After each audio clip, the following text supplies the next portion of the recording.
नमस्कार.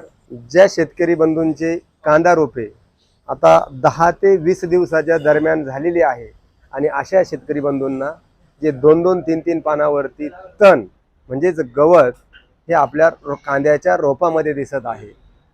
तर मग ह्या अवस्थेमध्ये जे तणनाशक वापरायचं आहे त्यामध्ये आपण घेत आहोत ऑक्झिगार्ड 20 लिटरच्या पंपासाठी 10 मिली, टर्गा सुपर 20 लिटरच्या पंपासाठी 15 मिली आणि डॉक्टर रूटमॅक्स 96 म्हणजे 96% जे ह्युमिक आहे विद्राव्य स्वरूपातलं ते आपण पंपाला घेणार आहोत.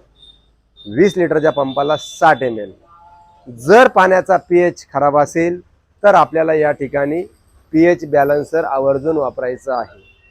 तर शेतकरी बंधूंनो, रानात ओल असताना या ठिकाणी आपल्याला ह्या तणनाशकाची फवारणी करायची आहे किंवा कोरड्यामध्ये तणनाशक मारून आपल्याला या ठिकाणी पाणी द्यायचं आहे.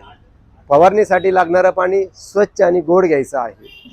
तसेच रोपाला तणनाशकाची फवारणी करताना बॅटरी पंपाला तणनाशकाचा नोझल वापरायचा आहे आणि तणनाशकाच्या नोझलनीच या ठिकाणी आपल्याला तणनाशकाची फवारणी करायची आहे.